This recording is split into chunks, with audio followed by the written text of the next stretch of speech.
When Ella invited me to her friend's wedding, I didn't think twice before saying yes. We had been together for over a year, and even though things between us had recently felt a little distant, I believed this trip would bring us closer. She said she wanted me to meet her old college friends, people who had been a big part of her past. I took it as a good sign, a chance to feel included in her world. We flew out early that Saturday morning. The drive from the airport to the countryside venue was peaceful, filled with sunlight and soft music. Ella seemed distracted though. She kept checking her phone, replying to messages with short smiles and unreadable expressions. I asked if she was okay, and she said she was just tired from work. I believed her. When we arrived, the garden was full of people laughing and hugging.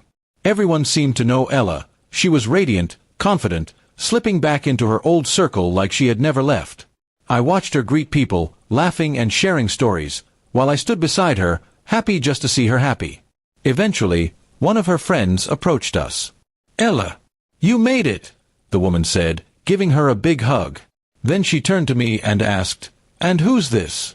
It was a simple question, one that needed no thought, or so I believed. But Ella hesitated for a second, then laughed lightly and said, "Oh, he's just a friend." For a moment, I thought I'd misheard her. The word friend hung in the air like a heavy note.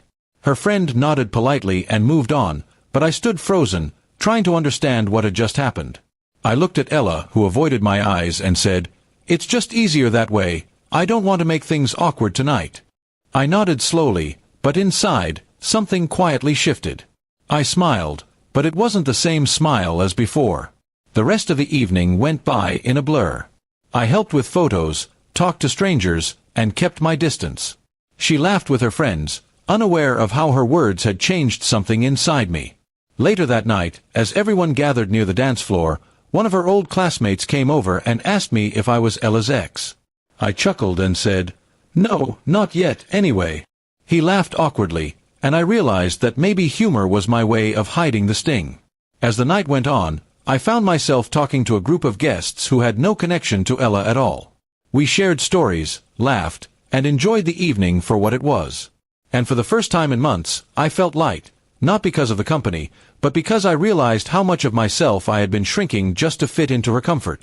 When it was time for the final toast, Ella came up to me, her cheeks flushed from wine and laughter. "You've been quiet tonight," she said. "Everything okay?" I smiled at her, a calm, steady smile, and replied, "I'm fine. Just watching how easily you fit in here." She smiled back, not realizing the double meaning in my words.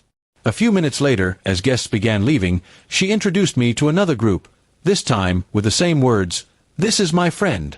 I gently interrupted, my tone soft but clear. "Actually," I said, smiling warmly, "just an ex, remember that." Her face froze for a second. The people around us went silent, unsure whether to laugh or look away. I didn't say it to humiliate her, only to remind her, and maybe myself, of the truth she'd tried to bury under convenience. I excused myself politely and stepped outside into the cool night air. I stood under the string lights, listening to the distant music. The air smelled of flowers and rain. I realized that night that love doesn't die in one big argument or heartbreak. Sometimes, it ends quietly, in the small ways someone stops claiming you when it matters most. A few days later, we met to talk. She tried to explain that she didn't mean to disrespect me, that she just didn't want people asking questions about our relationship. I listened, but deep down, I knew it wasn't about the crowd or the questions. It was about her needing me privately but hesitating to stand by me publicly. We decided to part ways on calm terms. No shouting, no bitterness, just honesty. She said she was sorry. I told her she didn't need to be.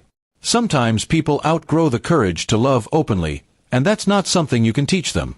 Months passed, and I moved on with quiet peace.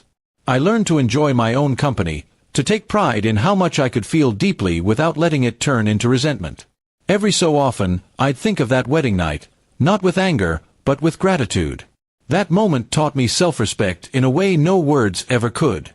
Now, whenever someone asks me about my past, I smile and say, I've had people call me many things, friend, partner, mistake, but each taught me something important. And truthfully, that's all love ever really is. Not a promise of forever, but a lesson in how much you're willing to value yourself when someone else forgets to.